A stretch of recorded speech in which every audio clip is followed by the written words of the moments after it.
All right, guys, a little bit different video today. I am actually at Craig's house, and we're going to talk about his collection. I had hoped to have more time and actually do some individual videos on some of these watches because they're amazing, but instead we're just going to talk about the entire collection. So let's get into it. We're going to start at the top and just work our way across. So first up, we have the iconic Omega Seamaster Professional. This is the chrome dial one. I know a lot of people call it the chrome dial one, but I don't know, kind of in my opinion, it's one of the better colorways. Obviously, I have the white dial one, but I could see myself having this one as well. Maybe both of them in my collection, but anyway, this is the one Craig chose, and he has some sentimental value with this one. This is one of his earlier watch purchases, certainly luxury watch purchases that he made a while ago when he first started in his journey. So this one's got special meaning, and it's also very cool looking. So let's keep going. We're going to jump right to the next one. Of course, we have another icon in the luxury watch world. Here is the Tudor Pelagos in the black dial variant. A lot of people go for the blue one, but the black one is also very killer in the metal for sure. So super legible, obviously. You're going to have a loomed bezel here. Hopefully I can get you guys a loom shot sometime towards the end of the video. And of course you have the spring loaded and simple 3 micro adjust there you can do. Let's see, I might even put this one on real quick because with this one, and I think like a lot of other people, we maybe wish it was a little bit thinner, or if you went with the first edition Pelagos, it would be thinner. This of course is the full in-house movement one. But let's pop it on wrist real quick so you can see that it's totally fine.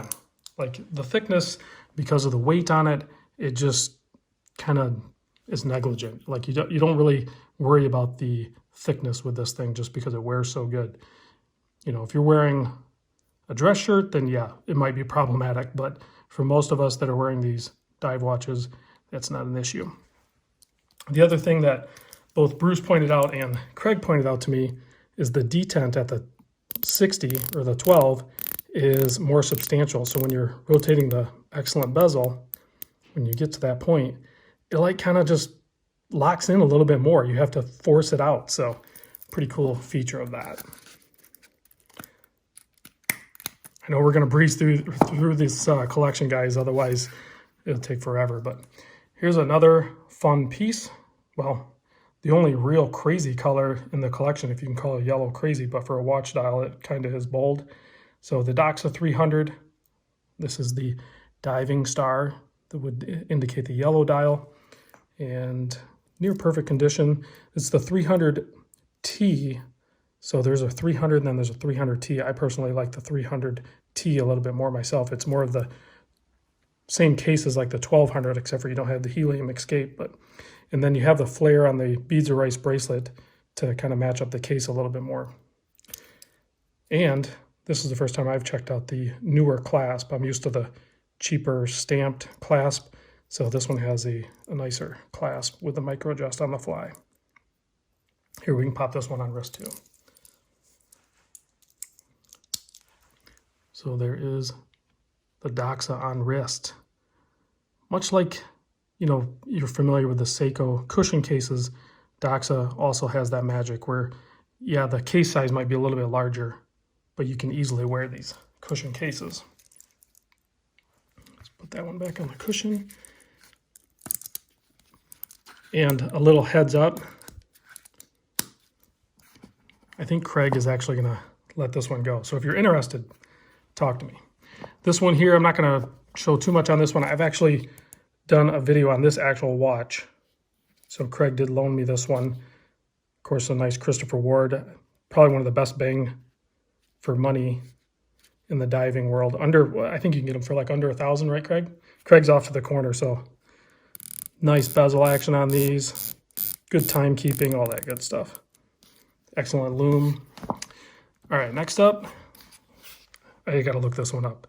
It's a Hamilton Khaki Aviation Air Race Automatic. No, I think I've done the video on the more standard one, but this one is a little more unique colorway. Did you pick this one up from Mimo or no? No? Oh, shame on you, Craig. I know. Mimo's the authorized dealer for Hamilton that I prefer. So this one has some laser stuff going on in the case back here. So Red Bull Air Race official Timekeeper.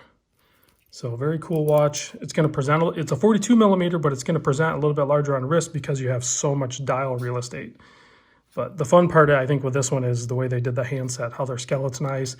So when the hour and the minute cross over, you can still see both of them. It's pretty fun.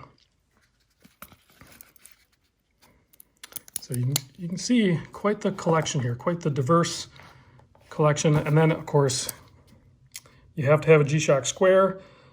Well, Craig doesn't want normal G-Shock square, so he went with the blue titanium. Good choice. I've owned one of these in the past. All right, now we got another Omega here. This is the Speedmaster.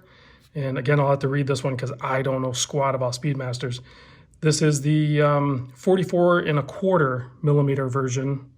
And this was a watch that Craig actually, he narrowed down exactly what Speedmaster he wanted and he went for it. He set the goal and he actually achieved it and went for it. So that's always healthy to do when you're watch hunting instead of just compromising. He could have easily have compromised and picked out a different Speedmaster, maybe a different price or different availability, but he knew exactly which one he wanted and he waited and he got this one. Has a little bit smaller clasp than you'll see on the Seamaster, but it still has the quick adjust. It's just not as long as throw. So it's kind of a nice clasp. And check out that display case back. That is just phenomenal. You can even see the column wheel, everything. Here, let's zoom in on that, because for the movement nerds, I think you'll appreciate that. That is spectacular. We all like display case backs, but when you have something, a work of art underneath it, it's extra special. And then of course, check out that white dial. Always a big fan of that, super legible. How much was this one? $87.50 list. $87.50 list on that guy. See, I don't know anything about the Speedmasters. I know that's an expensive watch, but very fun. I think I've done a video on this one too. Fairly certain I did the video on this actual watch, but this is the Ventura Field Watch 2 in the gray Sunburst dial. So this was a bit of an experiment watch for Craig. So hopefully future video to see what that experiment was. Here's another really cool watch that's, I think it's on a lot of people's radar, certainly, is the ORIS AQUIS. And this is the 43.5 millimeter, I think it is. But ORIS AQUIS, I say, like, whatever your wrist size and your normal size watch that you're used to, go with the larger version of the ORIS AQUIS. I think you're going to be happier. They don't wear as big. Like, this doesn't wear like a 43.5 millimeter. And I've shared that in the past. But these are just phenomenal. And the green on this is just amazing. So if you're looking for like a Hulk alternative, but you don't want to be, you know, homage style like to a Rolex or something like that, I think this ORIS would be a perfect option. Here's another really fun watch. I wanted to do a standalone video on this. These are limited. This is the Christopher Ward C65.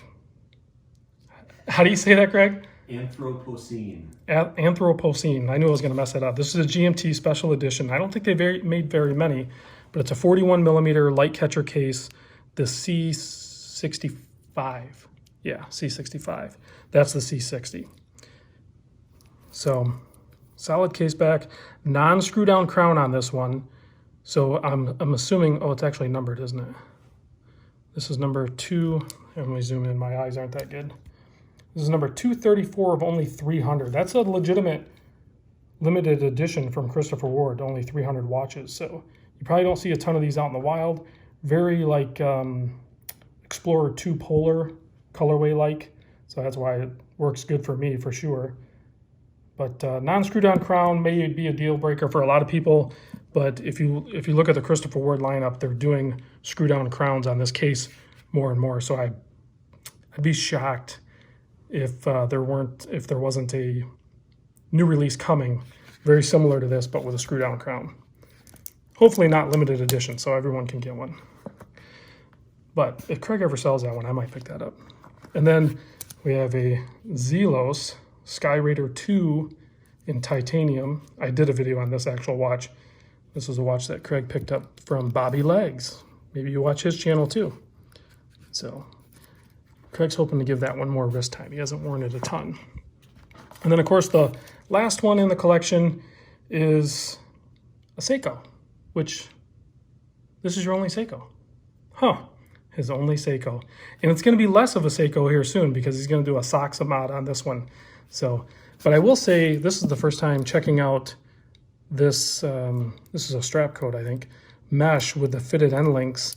And this isn't the clasp that came with it. He put a different clasp on it. I like this clasp. It's quick adjust and everything. Wish it was a little bit thinner, but this is the design motif of this one. But I love this mesh. You know, 22 tapers down to probably like 18 maybe. I think it's a stronger taper than a 20, but it makes it fit and wear really good. I'm a big fan of that. So if you guys have any questions, let me know. I'll try to answer them, or maybe Craig can chime in the comments. And I'll see you guys on the next video. Maybe there's one in this collection that you want to see more airtime in a focused video, and I can make another trip down to Craig's and I can make that happen. So thanks for watching, and I'll try to get you a loom shot.